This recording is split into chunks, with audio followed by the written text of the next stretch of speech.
Hello, good evening, and welcome to episode 18 of the Wolves Reports. I'm Ryan Lester, and tonight I'm joined by two of our regular pundits in the form of Eddie Howe of the Midlands and Mark Knock, and tonight's special guest, more radio royalty in the form of BBC WM's Steve Fuhrman. Good evening, gentlemen. Good evening. Good evening.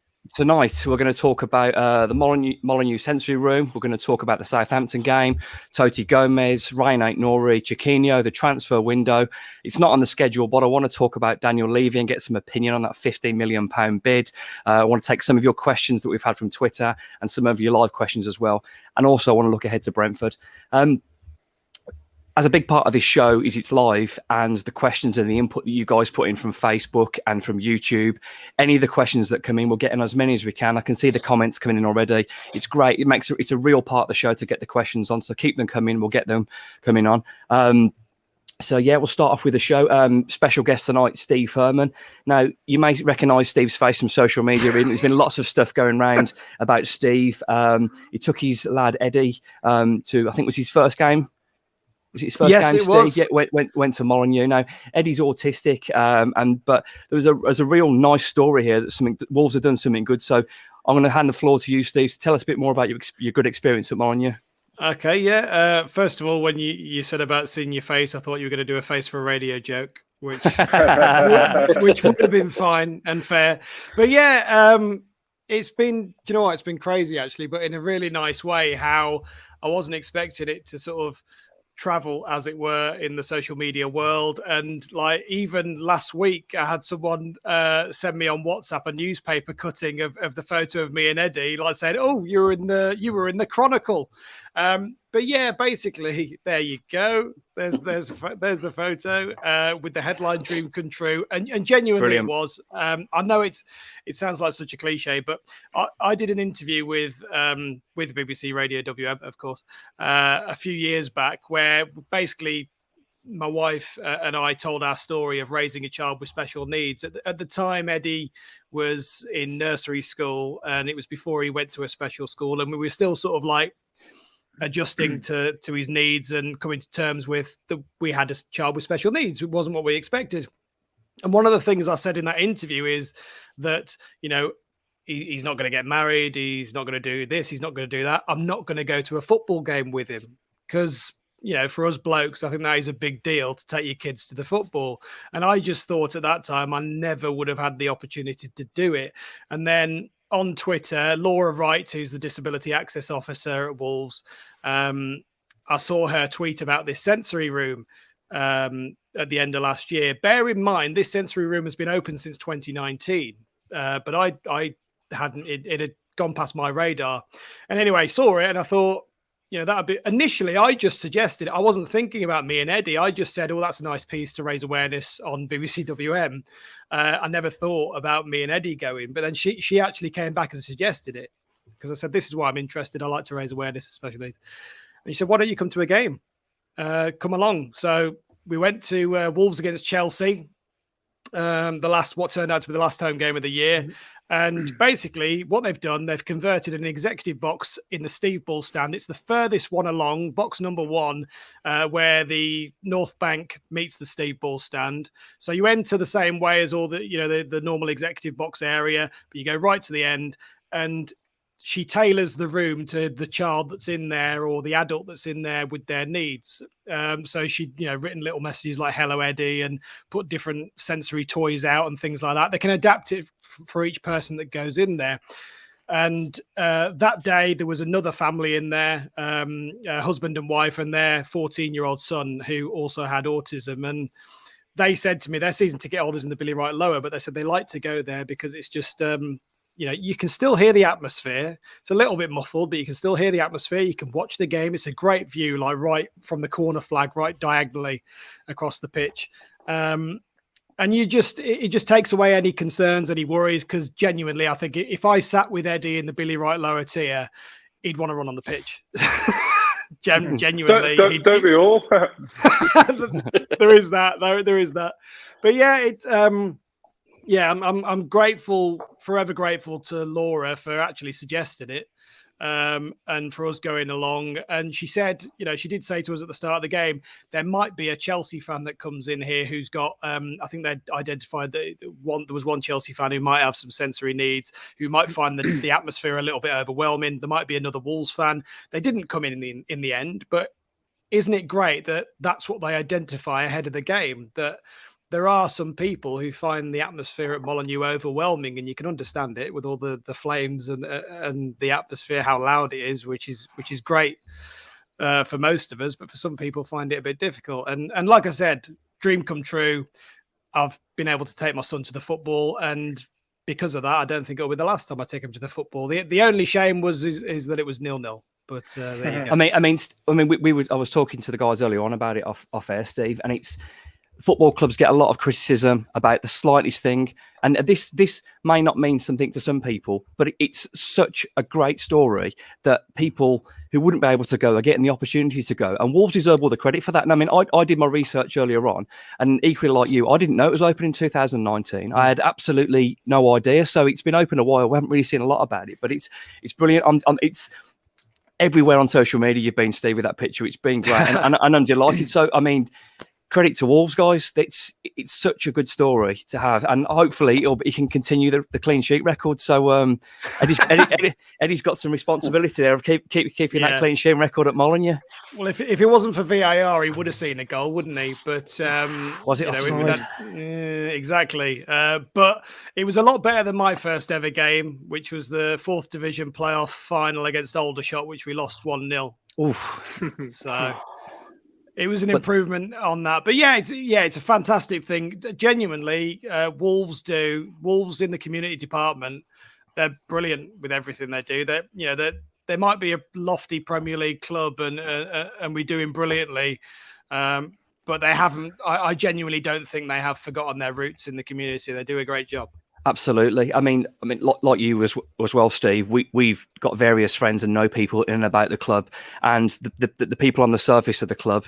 There's some really good people in there that are Wolverhampton and Wolves fans. So yeah, it's nice to start off the show with a positive and credit to Wolves on that. So yeah, brilliant. And I'm glad Eddie enjoyed his first game and hopefully gets to another one soon. So yeah, absolutely brilliant. Well done, Wolves, and brilliant, Steve. Moving things onto the football. Let's talk about our last game against Southampton. Knocker, kick us off with your thoughts on that game. Yeah, a strange game, I felt. I thought that Southampton were actually really good. I thought they started the game really well. I thought you could tell that they'd come off the back of a couple of good results. I don't think they'd lost for, 5 games up till then. And they were at us. They were really putting pressure on. They weren't creating huge amounts, but there was some opportunities there for them. But I thought, again, we managed it really well. I thought defensively, again, we were rock solid. I thought we grew into the game, and when we got the goal, we looked much more. He settled us down a bit. We really stabilised, especially in midfield, and I felt we took control of it after that. And I thought the changes that Southampton made at half time were strange. I thought it kind of took the impetus away from them, and we were able to get a real grip of the game after that. And then the second goal came, and it should have been game over, other than Ward-Prowse scoring from the car park. And I think that made a bit of an issue for us after that. But again, we weathered it, pushed back into the game, and Adamas took his goal really well, which I think he needed, mainly because he took one off Podence that would have been a tap-in for him, and he smashed that into the top tier, hasn't he? So, yeah, really a good win, a difficult game, and it was a solid performance. Certainly wasn't our best. I think we played a lot better than that this year and lost. But 3 points, we go again, don't we? It's been a very good week for us all in all. I know it wasn't the prettiest part of the game, but what really impressed me is how Wolves weathered the early press and the high press earlier on. Now, we didn't see a lot of football from Wolves earlier on, and in times gone by, we'd have crumbled then. But despite the pressure earlier on, corner, did Wolves ever really look like they were going to concede then, Tyler? Or did you think they managed it really well? I mean, it's not like we were being peppered. No, but then I wouldn't want to be peppered at home to Southampton, if I'm brutally honest, and I wouldn't expect us to be. And I think I agree with Mark. It wasn't a great performance, and I think Southampton started well. They did have us on the back foot. It reminded me a bit of the Newcastle game, where the opponent started well. There were a lot of bitty free kicks, and the referee was giving everything, and it was hard for Wolves to, I think, get a foothold and sort of put their stamp on the game, which they normally like to do by keeping the ball and, you know, going back and side and back and side. And we couldn't really seem to do that. But I was never in any fear is a bit of a strong word, but like Mark said, I was never worried that Southampton were going to score or the game was going to get away from us. And I knew we'd have a spell. And I think when we did have a spell, and probably our first or second proper attack, obviously we got the penalty and scored. So, yeah, I echo what Mark said. It wasn't brilliant. It wasn't easy on the eye. Southampton are a decent, established Premier League team, you know, like we are now. And it was one of those wins that you come away from it feeling really pleased because, yeah, you ground it out, you're missing some of your best players, and you've still scored 3 goals and taken home 3 points. So your curry always tastes a bit better on the Saturday night, doesn't it? So I think it was just a good professional job, to be honest. Now, hands up. I saw the team. I was worried about Neves not being in. I mean, Sace has been brilliant this season. So to have a new boy come in at the back who's never played in the Premier League before, Steve, and for Dendoncker to come into midfield, I was a little bit worried. I thought it was going to be a tough game, and the opening 10 minutes didn't look great. But for me, it's perversely one of the most satisfying results of the season. I think, Tyler, you might have mentioned that earlier on. It's one of the most because you got your key players missing and you still win a game. It's super satisfying, isn't it, Steve? Well, I think for me, excuse me, just the fact that we scored 3 goals. You know, goals have been hard to come by this season, and then go and get 3 goals in back-to-back games. I know the other one was against Sheffield United in the cup, but still, that was the most pleasing thing. Secondly, like you just alluded to, Tote Gomes, I think a lot of fans who would have forgotten that we'd signed him and sent him to Grasshoppers would have been going, hang on, who's this bloke again? I mean, okay, of course, he's got links to Portugal. But yeah, absolutely fantastic how he can just slot in. You know, I think Bruno Lage said after the game, he'd not even been there 2 weeks. They called him back. It's a little bit of a... don't want to put a negative spin on this, but if I was Dion Sanderson, I'd be a little bit disappointed that you've been brought back from a loan at Blues and that you haven't been given an opportunity in the Sheffield United game or in that one. And Tote Gomes has just swanned in back from his loan in Switzerland and come straight into the team. However, the way he slotted into the team, I don't think Dion Sanderson can have an argument afterwards, but I'm sure he's a little bit disappointed. Yeah, he's bound to be disappointed, but what does it say if that guy's had 2 weeks of training to create that impression? But not only that as well, if Sanderson plays, you've got to move Kilman over to the left. Now, I know Kilman's left-footed, but Kilman's been brilliant on the right-hand side. With Tote Gomes coming in, it's the least disruption, isn't it? I knew that little about him. I didn't realise he was left-footed. I mean, I've got to be honest. I don't. Did any of you guys know who's left-footed centre back? I didn't know. But if I said this earlier on to Daz, if we'd have paid £20 million for him the week before, and that was his debut, we'd be like, decent, solid player that. And then that sounds ridiculous, but how solid was he? I mean, Knocker, I'm sure you wasn't expecting him to be in the team, but how impressed were you with his debut? I didn't even know he was back from Grasshoppers, if I'm being totally honest. So I certainly wasn't expecting him to step into the team. No, I thought he was brilliant. I think with Sanderson and Giles, we pretty much know they're going to go back out on loan. So maybe he was looking at Tote and thinking maybe he's the one I'm going to keep around, mainly because he's left-footed. He slotted in quite well, and he had apparently I didn't realise there was a lot of clubs looking at him when Wolves signed him, which I wasn't aware of at the time. But I thought he was fantastic. He was. The first sort of 10, 15 minutes, he was a little bit nervous. I think you could see that there was a couple of times he just wanted to get rid of the ball. But after that, I thought he settled really well. He looked controlled. He won some real strong tackles. He was distributing well. He looked like he'd been playing there his whole life, didn't he? Really, really solid debut. And like you say, on the back of 2 weeks training with the team, especially when you've got a back three that have been together as long as they have and are the solid unit of the team, to step into that and not look out of place, he's absolutely fantastic. And I think it's a nod to the way that we do our business as well. I mean, we've been very vocal on here about what we think transfer-wise and, you know, the concerns that maybe we've had in terms of what we need and where the recruitment is. But if you can bring players of that quality in, send them out, develop them, bring them back, and they can slot straight into the team, then there's obviously, you know, there's definitely cause for optimism with all the players we've got out at the moment. That's how most clubs do it, isn't it? About, you know, you work in a certain way and work in a certain system, and I assume that you can't completely dictate what grasshoppers do, but you'd like to think that we're sending players on loan to clubs who are going to be playing in a similar style to us. So in order, if you need to bring them back, they can just slot in like Gomez did. I think you're bang on there as well. Because sorry, Roy, I don't mean to jump in there. Because we recalled Theo Corbenar because he wasn't playing in the position we wanted him to play in, and then we've sent him out kind of with a mantra that this is where he's going to play because we want everyone to slot back in when they come back into the team. So, yeah, I think you're spot on. I think that's exactly what they're looking at.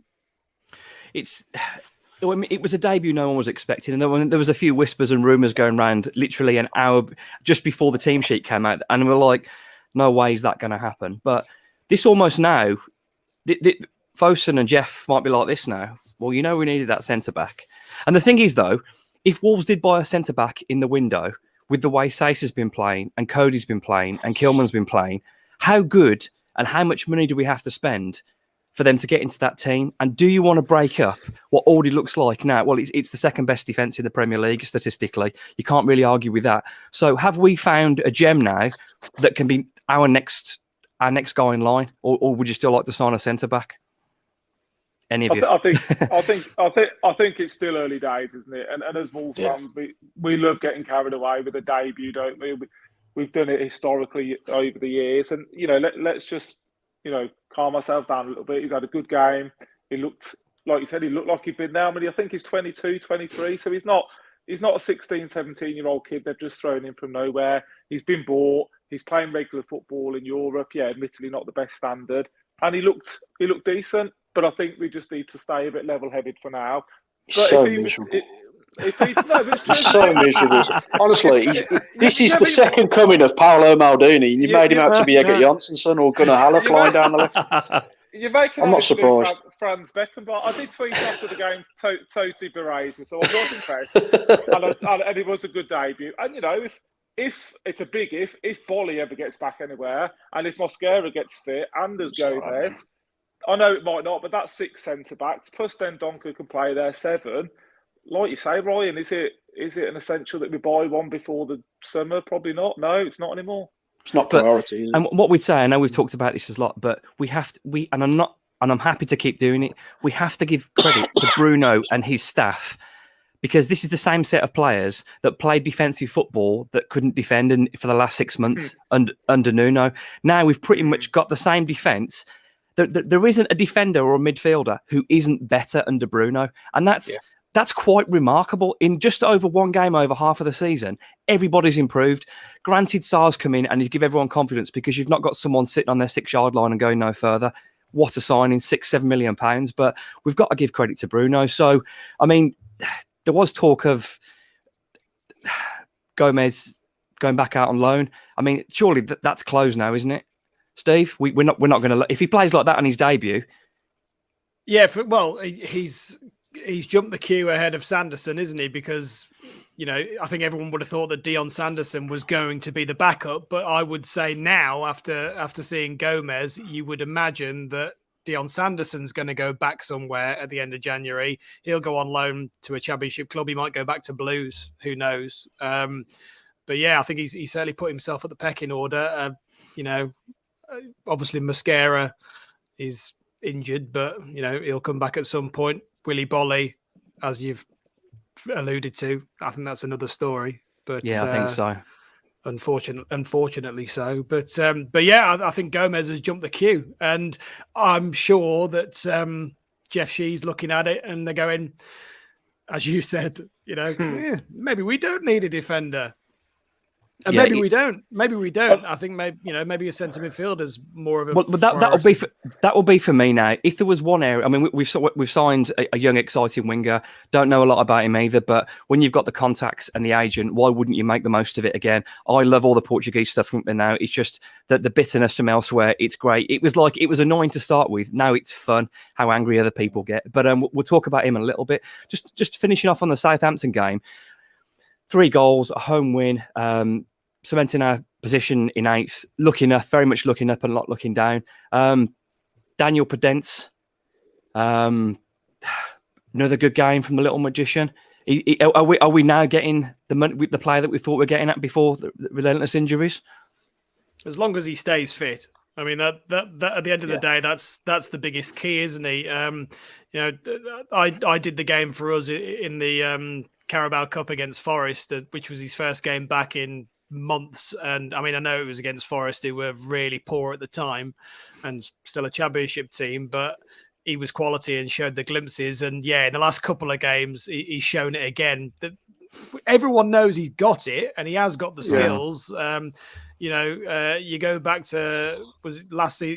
He was nutmegging Kevin De Bruyne and that was all the wonderful. Chelsea lads. Yeah, Wonderful. it was immense. But you know he's got it. It is literally about fitness. If he can stay fit, then we have got a quality player on his hands. And I think, I'm sure this is a subject that you've talked about since the end of time. But Adama Traore, if he goes, I wouldn't be that worried with Neto on his way back, with Chiquinho in the squad, and if Daniel Podence is fit. But it's the if, isn't it? It's if he's fit. That's the big if. It's strange because, I mean, Tyler's not been too sure about this over the season in terms of we've all thought we've got no problems going forward. But are we that good? But I mean, if Neto comes back, if Podence keeps this form up, I'm not sure if Trincao is going to make it here. He's got all the talent. It just doesn't look physically and up for it. This new lad, we know nothing about him, but it's an exciting time again. There's so many young players. I'm going backwards and forwards here, but I'm so pleased with that win against Southampton. It wasn't brilliant, but we scored 3 goals. Our best player missing, one of your key defenders missing. Absolutely fantastic. Just whilst I want to finish off on the Southampton game. Just then sort of easing into talking about Rayan Ait-Nouri. How good is this guy? £10 million, 2 assists. He's put the cross in for the other goal as well. Knocker. How good is Rayan Ait-Nouri, apart from having a brilliant first name? I think the sky's the limit, to be fair. I mean, you look at Villa have just signed Luca Digne for 25 million quid, and I wouldn't swap him for Rayan Ait-Nouri. I just think he's But that's the truth. People would hear that and they would mock us for that. But it is the absolute truth. I think Luca Digne's a good player as well. I really do. I think he's a very, very talented Lovely player. crosser of a ball. I wouldn't swap him for Ait-Nouri. I mean, look at some of the deliveries he put in over the last couple of games. His set pieces are good. He's a real arrogant player down that side. He'll take you on. He'll skip past you. And the run he made in the cup game against Sheffield United, when he just burst down the left wing, puts a perfect crossing for Semedo. I just think he can do everything. I think when he first came, there was a few concerns about him defensively. But for me, that's been absolutely wiped out. I think he's our strongest defender down that side now. As much as I'm a fan of Marcel, I think that Ait-Nouri's better defensively. I think he's better going forward. He's got pace. He's got skill. He can find a pass. He doesn't panic on the ball. If the option's not there, he won't just wallop it forward. He'll cut back inside, play someone, and get himself back into space. I just think he's potentially one of the best left wing backs in the league. I don't think there's many better than him, if I'm being honest. And there's not many I'd swap him for either, because I think that at his age, the stage of development he's at, I can only see him getting better. I need you to bring some negativity to the conversation, Eddie. Calm down, He's Mark. Oleg Lushny. Calm down. To be honest, I sort of agree with you. I think it's as you know, I don't get carried away with a few players have had a few good games, but it's hard to really see a weakness in his game at the moment. There was one, like Mark said, when we signed him, we all thought, oh crikey, he's can't defend. What's this guy? Great going forward, loves to step over, a bit like his predecessor Vinegar, that we obviously replaced him for in the end, didn't we? But there's no real chink in that armour anymore. He looks a really fine footballer, and 19, 20 years old, and £10 million. I mean, it's ridiculous business again, isn't it? And we pick up some of these gems, don't we? We've had a few dodgy ones, but we do pick up some belters, and I think he's going to be arguably the best one, pound for pound, if he keeps developing the way he has been. There aren't many left backs that are going to pretty much pocket Mo Salah for a game, and then the following week keep Raheem Sterling quiet for most of the game, other than the penalty. If you're going up against top European and probably world class in terms of Salah, you know what? Your defensive game's improved. And again, Bruno Lage, there was a guy that had lots of flair, loved the back heel. He was like a very luxurious left back, left wing back. Now he looks like he can defend as well. So, I mean, I have absolutely no idea what price Wolves would take for him now. He's on a long contract. I believe we only own 50% of his sell-on because we paid the 10 million. We pay another 10 million to buy it out. And then he's ours totally in terms of the sell-on. But they got that guy's talent. And like, he's as talented as any winger with that footwork he does. The way he drags the ball around, he's absolutely immense. I mean, I was gutted for my dream team. That it was a post width away from him having 3 assists in my dream team. Absolutely furious about that. But for anyone interested, Liverpool are beating Arsenal 2-0. There's no surprise there. But couldn't care less. I think Tyler's made a really good point now in terms of the comparison with Vinagre, because when Vinagre came in, he was really sharp. He was really quick. I was at the game where I think it was Burton Albion away where he scored a goal, and he was quick, and you looked at him and you thought, yeah, this kid's the real deal. But he never progressed. He didn't get any better, I don't think, from day one up to the day that we let him go. Whereas with Ait-Nouri, like you say, he's got better and better and better, and there's no reason that can't continue going forward. Yeah, I was commentating on that game for WM, the one at Burton, and he did the old Cristiano Ronaldo Sue celebration. It was a great goal, like you said. And Vinagre, he always showed attacking flair, but he was suspect defensively. But like you said, that was against Burton. You know, and there are levels, and Rayan Ait-Nouri is showing those levels. The only concern I've had with Rayan Ait-Nouri, and this is very nitpicky, but that's what we're here for, Steve. There you go. But it's also a little product of his game is that he goes down with a couple of times he's gone down with cramp. Yeah, and he did it in the Liverpool game, and obviously he had to go off.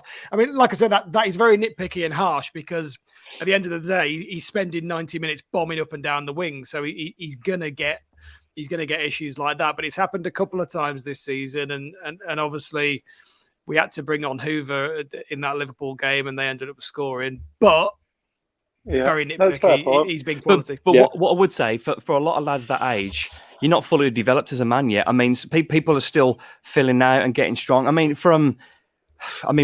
we ask a lot of our wing backs, don't we? I mean, it's not like he takes a break in the game. The guy is relentless. He's supporting going forward throughout. Defensively, he's been brilliant. Yeah, but I'm absolutely delighted. I want to. Last time I missed a few questions off Twitter because we had loads of stuff going on. So I just want to drop a few things in. Sean Mitchell, a regular follower and listener. Thanks for your tweet, Sean. Out of contract players, Ruddy, Marcel, Sace, Martinho, who gets offered a new deal, and who out of them do you think will sign one? We'll start that off on with you, Eddie Howe. I'd give Ruddy a new deal if he wanted one, but I'd also understand if he wanted to go and play football, you shake his hand, you say thank you very much, and you let him go and play football. Sace, give him what he wants for as long as he wants. Martinho, I'd be giving a year if he wanted it again, but I wouldn't be surprised if he, had other thoughts himself. And Marcel, no, I don't think so. With Ait-Nouri coming through, injury prone, bit older, he's probably the one that I'd be happiest to let go. But the other three, I would offer. Definitely. Yeah, I think Sace out of those is the one. I think you're right with Ruddy. I think I pretty much heard that this was going to be Ruddy's last season because obviously he is getting to sort of mid-30s now. I mean, give me one of my greatest football nights in Cardiff watching Wolves. That was just something that's not going to be repeated. That's going to be in like Wolves folklore forever. Brilliant for us in the Championship. Obviously not seen so much now because we signed Rui last year. And now got a Jose Sarr. So, yeah, I don't think he'll stay. But, yeah, the one for me, I think we're all in agreement. Sace has absolutely got to get a new deal. So, I'd love him to win the African Cup of Nations, but I also want him to come back. So, yeah, great. Thank you for your question there. Question from Richard. Would you keep Jordan around as a more attacking midfielder or send him out on loan now? It's a good question, mainly because we're so short of numbers in that area of the pitch. Steve, what would you do with Bruno Jordan? I think for the reason you've just said about being short in the area of the pitch, I think keep him and see what he's got to offer, because I don't think we've actually had a chance to see what he's got to offer. And I think if you were watching that under-23 games at Kidderminster the other night, you definitely didn't see what he had to offer because you couldn't see anything with all the fun. But No, I'd like to see more of him.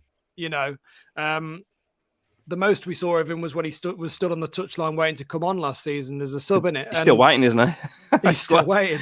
And literally a couple of cup games. You know, we've not seen enough yet, and I don't think because a player like that, he's not going to go to a championship side. They'll probably send him to Famalicão or some random team in the Portuguese league. And I don't think really he's going to benefit from going there.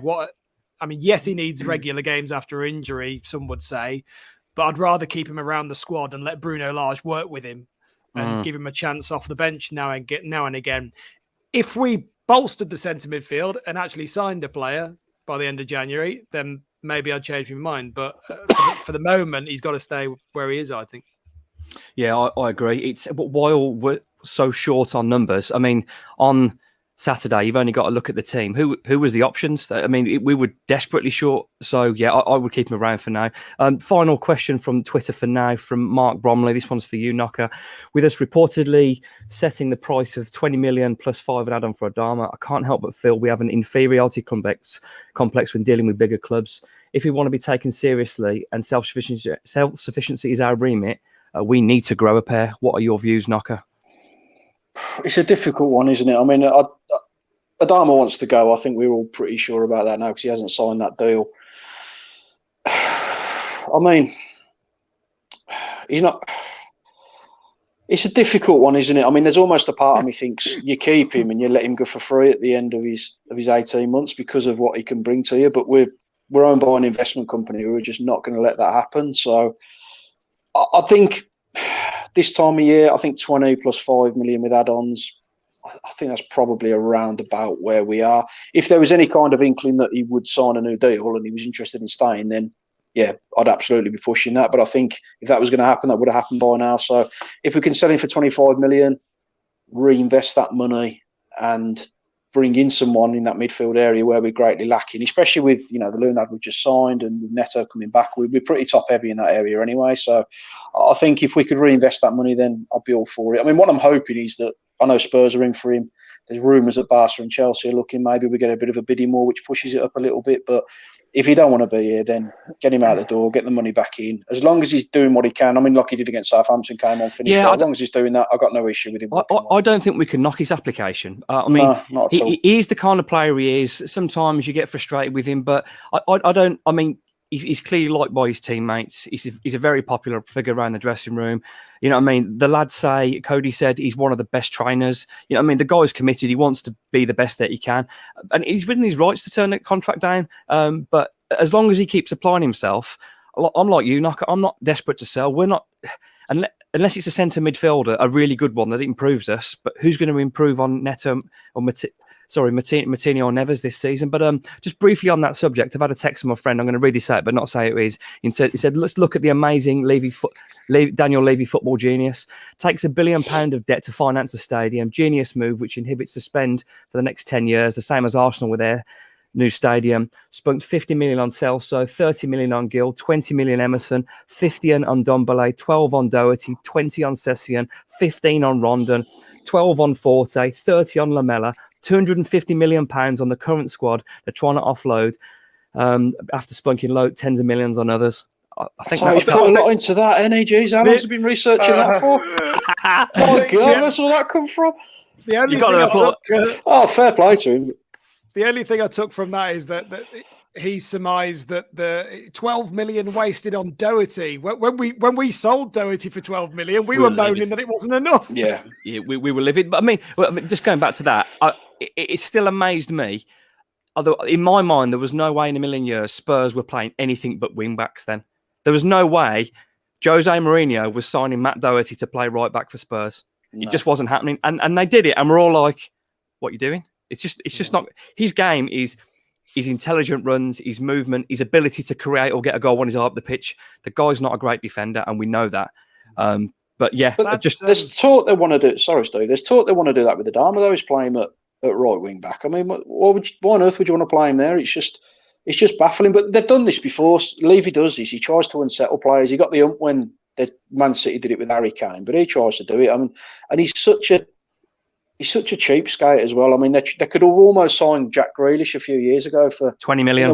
20 million quid, but he would only offer the 15. He wouldn't go the extra 5 million, and he's in risk of doing it again with Adama. You can see him getting, undercut by somebody else who comes in with an extra 5 million, and because Wolves are probably going to have the hump with Spurs, he'll go there. So he's got previous, hasn't he? I think that's the point of the original question around. Let's not get our bellies tickled by Spurs. We set a price, and they either pay it or they don't. And some of the fees you mentioned there, Ryan, for some distinctly average footballers, Chris Wood's just gone to Newcastle for 25 million, and I know that's a clause in his contract, but if you're comparing the two players, it's ridiculous, isn't it? So I think my answer to that original question was, I totally agree. We set a price, they pay it, or they don't. Yeah, it's frustrating with the Dharma. I mean, it's a great question. I personally still think he'll go. With the way Wolves are progressing, I'm not sure I'm that bothered if we sell this window. I quite like the way it's working at the moment. He's not starting many games, Ryan. He doesn't start games for Wolves, does he? What's the point though of selling? He's an impact sub, but who wants to be an impact sub? Yeah, but what's the point of selling him if we don't reinvest and make us stronger this window? If Wolves sell for 20 million this window and lose a player and don't strengthen and lose that option off the bench, you've weakened the options we have. It's pointless selling him.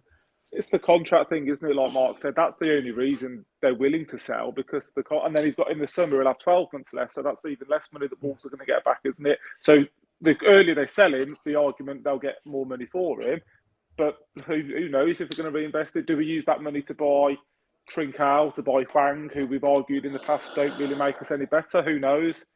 But it's purely down to the contract, isn't it? That's why they're looking to get the money in. Yeah, I think what you've got to look at. Sorry, you carry on, Steve.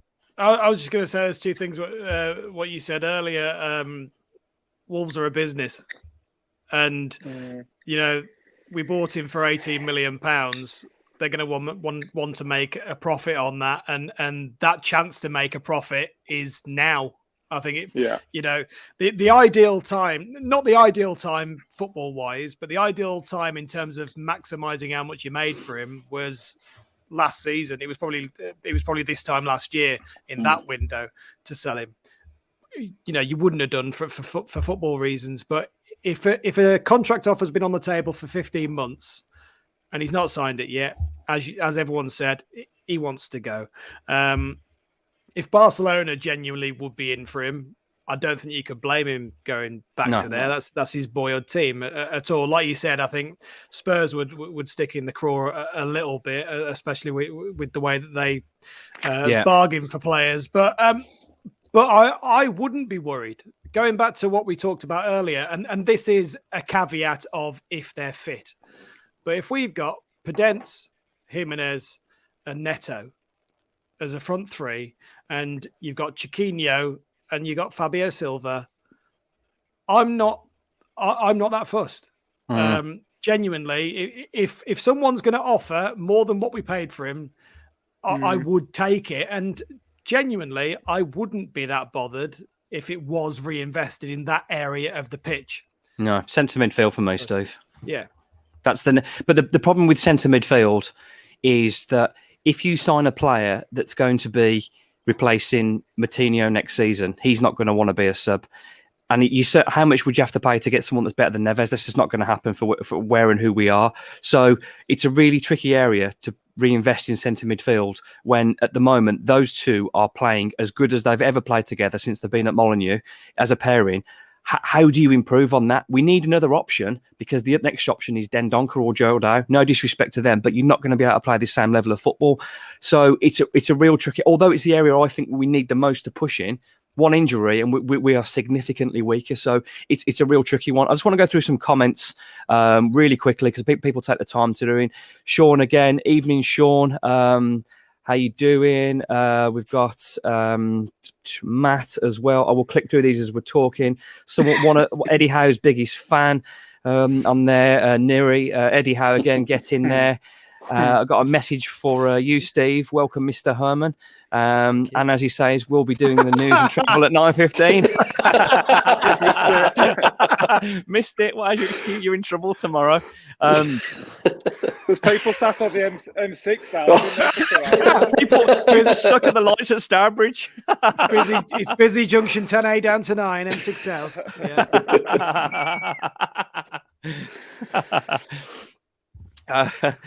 I don't make it up. By the way, we do get genuine travel. if you, Steve, if you didn't make it up, you wouldn't have to justify it. But we'll leave that one with you. Lots of comments are coming in. We'll get some more up on the live feed. I also want to talk about the rest of the transfer window, take some more questions, and talk about Brentford on Saturday. We are amazingly 40 minutes in the show, 20 minutes left, so we're absolutely flying through, and I've hardly got through any comments on here. Transfer window then, guys. I know we've talked on Chiquinho briefly about one of the new signings. I'm excited about him. We'll know more when he comes on Saturday against Brentford and wraps it up for the third for Wolves. But transfer window now, with the emergence of Tote Gomes, Chiquinho coming in, where else are we looking now? I know we'll start with the lowest expectations first. We'll start with you, Chris, and you tell us what's going to happen with the rest of the window for Wolves. To be fair, Knocker's fully on board with me on this one, so you can't just even pin this one on me. But I think we both. Yeah, but it's funny when it's you. I still don't really see anything being done. To be honest, obviously the guy from Portugal. I'm not going to try and pronounce his name. Do it. Yeah, Chinky Trento. Is it that Fiat they used to make, something like that? So I think, we don't know a lot about him, but it's obviously a prospect, and we've done well, haven't we, with young sort of Portuguese forward. So fingers crossed on that one. I just don't see it. I just see them, especially as the season's going well, especially as the fringe players coming in now having an impact. January's never really good. I mean, look at the trouble Newcastle are having trying to buy players because they're just desperate. It's never a good time to do business. I think Adama might leave, and I think that's all that will probably happen. Okay, let me spin the question slightly for you, Chris. If you could sign one player in one area, what would you do? Yeah, I'd echo you guys. It would be a centre midfielder. We're all sick of saying like Renato Sanchez. I mean, I'm not saying him, but that sort of player, I think, that can sort of something a bit different. Just give us that impetus for the second half of the season. I personally don't think we're going to finish top four or even close to it, to be honest. But there's an outside chance of Europe, and would that sort of new signing, just one of those, would sort of really, bring the squad. Hang on a minute, we've signed someone half decent here. This can help us kick on. That's all I do, to be honest. We talked about it last week. There seems to be a good harmony in the squad. Touchwood injuries have been on our side this season. I don't think there's a reason to upset the apple cart, to be honest, and I'd just keep it as it is. Would you guys go along with that? Yeah, I would, yeah. I've seen 3 minutes of Chiquinho YouTube videos, and I'm convinced he's the greatest player to ever lace a pair of boots, so I'm quite happy with him coming in. I think he's going to be a part of the squad because I think the club are making such a fuss of him, and there's so much social media around him. Normally, if we sign someone who's going straight out, it will generally be a Wolves have signed so-and-so, and then bang, you never hear from him again, but they're doing a lot of interviews and stuff, so I think he's going to be in the team. I'm so desperate for that training video, Knocker. I can't wait to see him on the training video. Nutmeg and Cody, you can see it coming. I think that's probably us done, if I'm being honest, for incomings. I'm with Chris. I think if we sell Adama, which I expect we probably will, potentially something comes in, but I've got a feeling they'll just keep the powder dry and go again in the summer. I think Bruno's maybe a victim of his own success because they'll look at it and think, we ain't going to break into that top four. We're probably not going to break into the top six. We're definitely not going to get relegated. So let's keep things as they are, and we'll go again in the summer. Is what I'm expecting at this point. Steve, give me some hope, for goodness sake. I'm afraid I think that's spot on. I think they're going to be looking at the table and going, we're not going down. Yes, there's an outside chance, more than an outside chance of getting into Europe, but I think they're going to be happy to just take it for the rest of the season. Adama Traore, if someone offers more than what we paid for him, he'll go. I would like a centre midfielder, a proper, experienced, quality centre midfielder. Yes. Who are you dropping now, Steve? We would love that. Well, wouldn't someone like Ward-Prowse be lovely? I know not just his goal, but I thought he was very good. And Villa were linked with a £30 million. He'd be an excellent signing. I don't think our ambitions at the moment necessarily go that far, but someone like him would be brilliant. And just another point, I think Wolves tweeted today that was it Mosquera, Johnny, Neto, and Hwang are all back on the grass. They're all back training. And I know it's the old adage, they like new signings, but there's 4, first team players. Very good players, coming in and knocking around your squad. And that's a massive boost. And then suddenly the squad of 18, 19 looks pretty decent on paper. But we're still thin in centre midfield, though. We're packed with quality everywhere. Just one injury away from disaster in centre mid. I just want to bring some more comments in. You may recognise this surname. It's the man that taught me about football. Bruno may have found, I think he's taking the mick here, by the way. Bruno may have finally found the key to unlock Wolves' version of Flash Adama, with Spurs treating us with contempt, allegedly offering 50 million for him. We should go over the deal if you throw in Kane as well. I think we should just do that for cheek. Thank you, Dad. Thank you for watching. Gary Gonzalez has said, brilliant show. Could the panel provide support comment for Fossen against the unfair criticism from some fans? That's a really good comment. Now I always say that no owner is obliged. Yeah, he's obliged to spend any of their money. If you just because you own a football club, it doesn't mean you have to continuously pump your own money in. Now, this isn't me. I appreciate the project. I love what they've done, and let's be honest. I mean, we had to talk about this at some point. Steve, me and you commentated. Well, you commentated. I co-commentated at the top of a mountain, watching Wolves in the Europa League. Now, without Fosun and Jeff Shee, we'd never have got to do that. We'd never have been to these European games. So for us 4, it is undoubtedly the greatest few years of supporting Wolverhampton Wanderers, and we have to be thankful for that. Well, at the start of this show, I told you that my first game was the 4th Division playoff final. So you don't look that old. Thank you. To be in this position where we are, I think, we're of a certain generation, I suppose, where we look back at it and we're a bit more grateful. Whereas if you're more of a modern fan, I mean, my 10-year-old nephew, he had his first season ticket in the Championship winning season. So all he's known is an upward trajectory.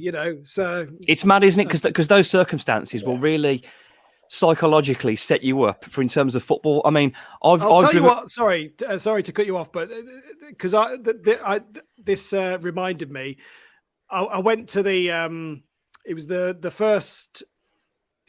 first Europa group game against Braga that we lost 1-0, and I was in the Billy Wright upper tier, and the other half live. I was in there for that game. It wasn't a press ticket. It wasn't a press ticket.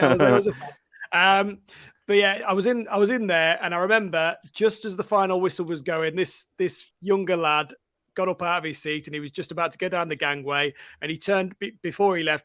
Final whistle, turned around, he went, "That's the worst performance I've ever seen." And I tweeted afterwards. I was like, "Doesn't know his ball, does he? Get a grip." I mean, get a grip. It's the first group game of the Europa League. I've been in the car going back with these boys. Carlisle, Celtic pre-season friendly on a Tuesday night, driving there and back. Absolute madness. We've been on a plane with Knox dad flying to Ireland for a friendly. I mean, I think maybe though is there an element of maybe they didn't manage people's expectations, just playing devil's advocate a little bit, because when they came in, there was a lot of talk about, money won't be an issue for us. We want to challenge Man City. We want to push on. I mean, I'm with you. These are the best days of my life being a Wolves supporter. I remember going to Burnham. I think it was Burnham Park. We played Bolton and lost 5-0. Games like that when we just got battered. But I think maybe there was an element of we saw what Man City were doing. We had a little inkling from what Jeff was telling us that was the way we were going to go. And it sort of fell off a cliff slightly in a non-negative way. We just slowed down the spending. So I just think maybe if they'd have managed the expectations slightly better at the time, we wouldn't have this sort of we should be higher than we are attitude. Maybe. I think it does frustrate certain section of the supporters. The Wolves records, the esports, and all these, but they're just side projects. I think we shouldn't let ourselves be too worried about that, because they're not they're not that costly. It's all about the brand, which is really frustrating. Which is a frustrating thing to say, and it's a but we have horrible to accept phrase, but that's what it's about. That's modern business. At the end of the day, we are a business, and if Wolves can catch lucky in one of those sort of spin-offs using the famous badge, then I'm all for it. We don't have to like it. You know what I mean? We're not there for that. We're there mainly for our football. But if anything that helps promote and grow Wolves, and if something goes huge because of it, and we get more money to spend, and we grow, I'm all down with that. And taking it very quickly back to the previous conversation, or linking the two together with this transfer window. If we want a top quality international centre midfielder, you're going to have to pay in the January window 30 million at least. Yeah, Fosun will look at it and go, well, it's 30 million pounds and we might finish 7th. Is that worth it from a business perspective? Okay, here's a spin. Steve. Here's a spin on that, and I think I'm going to steal your thunder there. Isn't this the opportunity though to spend to get us into Europe? Now, I know people were split on this. I would absolutely love to be in that Conference League and be 7th. I'd love to be going to the most obscure places to watch my football team, having new experiences. And it's a trophy and it's a journey I'd love to be on. European football is European football. And I know, and the prize is Europa League the next year. So this is the opportunity. There is an opportunity for 7th. Can we get above that with the way teams are playing? I'm not sure. But there is an opportunity for European football. Now, I'm not sure the Europa Conference would pay you back 30 million. Maybe it would in TV money. But if you want European football, this is the January window to throw a little bit of money at it. The floor is yours. Now's the time, Ryan. And sorry to be, but Knocker, you mentioned the word sustainable last week, and I don't know why I remember it vividly, but is the model that we're doing sustainable? You know, can you keep sort of buying younger, cheaper players, making a profit? Can you keep doing that over and over again? And that sort of raised the question. And like I said, now's the time to do it. You don't want to be, I've mentioned Newcastle, you don't want to be in their situation. If you stand still in the Premier League, there's only one way you go in, and that is towards the lower trenches of it. And then you panic buying, you're trying to stay in the league, you're throwing everything at it.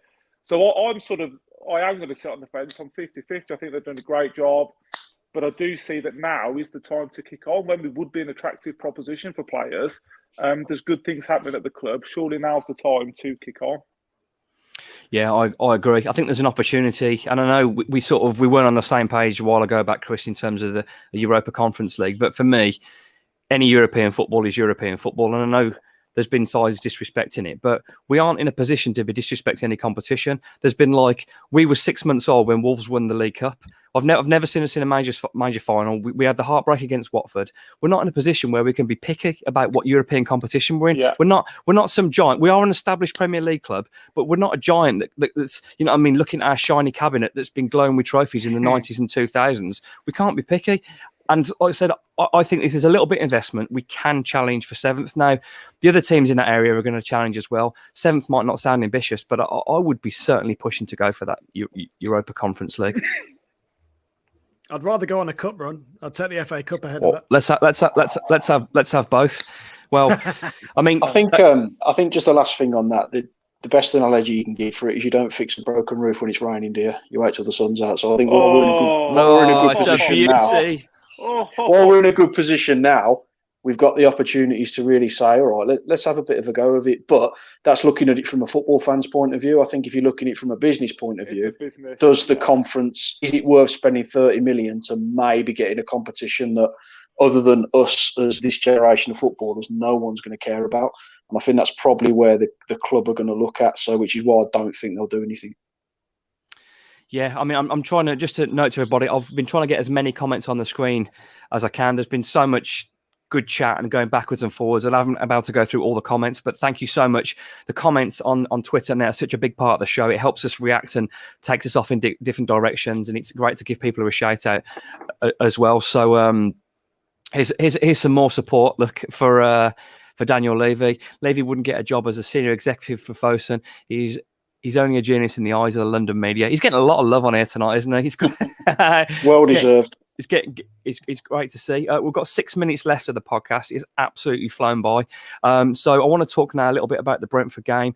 They lost 3-1 to Man United, but they could have been easily 2 or 3-0 up at half time.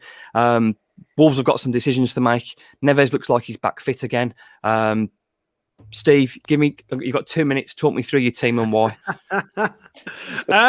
Well, I think Gomez deserves to stay in for a start. And I just think it's bring Neves back in. That's the only change I'd make, to be honest, in the centre midfield. Last week was perfectly good result, as we discussed earlier. I don't think there's clearly no change in the formation needed. Yes, it's going to be more of a tough game. I saw Brentford at Villa earlier on this season, and I thought they were pretty good. And the first half against Man United as well in midweek, they were very good, and they should have scored some goals. But they are at the same time there for the taking. So Neves back in, but otherwise don't need to upset anything else. Yeah, I mean, I think everyone will be unanimous on that. I mean, there's a chance that we could put Dendonker's nose out of joint a little bit, thinking he should be in the team, but we've got to think about the team, and surely he's the next man in midfield, isn't he, if it goes wrong, Knocker? Yeah, I totally agree with everything there. I think the only change will be Neves coming back in. I'm a bit worried about this one, to be honest with you. I think they're a good side, these are. I know that they've been on a bit of a dodgy run, but they did a right number on us at Molineux, and they're very physical. And I'd absolutely rip your hand off for a point in this one, to be honest. I think this is a really, really difficult game. I mean, go on, Tyler. I was just going to say, I know you boys have big that Gomez is the best centre half you've ever seen, but this is top three. This guy, if he does start on that left side, this is going to be a much bigger test for him. Massive. Tony's a proper centre forward, and he's not. It's a great point to play on him. And Buemo at that right side's electric. So he's going to have his work cut out if he does play at that left centre back. So would you put Dendoncker in? Would you put Dendoncker in instead in the defence? I think surely not. I think I probably would. I think I probably would. How spiteful you are. I mean, I'm tempted to leave, to be honest. The podcast is left stunned. Eddie, this is why you're getting relegated. It was going fine for 56 minutes, and he's going to drop that in. It's a toss of a coin, but I think it is a genuine concern for me. Down that side, his left centre back, it's his second game, his first away game. Tony's going to be on him, and Buemo's fire, like I've just mentioned. I do see it as an area of concern for Wolves on Saturday. He's faster than Dendoncker, though, isn't he? Surely you're not putting Dendoncker against a speed merchant. No, I'd move Max over, because Max is now a senior centre back for Wolves, isn't he? He's young in age, but he's not an ability. So I'm not disrupting the old back three. What I would say though, Chris, to play devil's advocate with that, what I would say that is one thing that Tote Gomes has got in abundance is pace and strength. If he looks, I don't think many people are going to knock the ball around him. He did that one burst of pace in the game, and he's fast. Now, he may not be the most talented in terms of distribution, but he looks a top defender. Now, Dendonker's probably a kind of footballer, but he's quite nice, isn't he, Dendoncker? For someone that's a big guy, he's too passive. He's a bit passive, and credit to when I'm going to say credit's due. Brentford were the biggest shithouses I've seen at Molineux in a long time. They absolutely taught us a lesson in gamesmanship. And we so in terms of that though, don't we need that more physical player? Don't we need that guy? Yeah, you want to put. I'm 50. I did say Dendoncker maybe. I just think it's food for thought. I think it's something that I'm sure Bruno's thinking about it. Because like Mark says, I think they're a decent team. Yeah, they're a good team. And one thing I'd say in that when I was watching that Man United game, regardless of the scoreline, their style, their approach, nothing changed. Their heads didn't drop. It was relentless. So if Wolves get anything, and I would take a point now, as like Knocker said, I would take a point now. A point for me there. I think a lot of people underestimated them. They're physically good. They're very well organised. They've got a system that isn't pretty, but it's good. They've got strong players, and they know how to place their strengths. So we've got about a minute and a half left. So before we say our goodbyes for this week, let's get your predictions. Knocker, you got a big smile on your face. I'm going to Brentford on Saturday. Don't ruin my day. I want to go 1-1, and I think Tony gets the opening goal. Oh yeah, Mr. Misery. Yes, that's you. Are you me? Why don't we nick it 1-0? Why not? And you've been more positive than me. What's happened there? Podence to carry on his good form and get a goal. Wow. I'm stunned. Steve, I'm stunned. This wasn't in the script, Steve. I thought there was a 3-0 Brentford coming in. I'm going to go for a 1-0 Wolves win as well. Jimenez penalty. There we go. Who's going to win the penalty, Steve? You want that as well? Yeah, won it all. Okay, yeah. Podence with a bit of trickery gets pulled over by Rico Henry. There you go. Oh, a Warsaw connection bringing down a Wolves player. Spiteful that is, Steve. I'm going to go with a 2-0 Wolves and a Daniel Podence brace. We're now at 10 o'clock. We've been on an hour.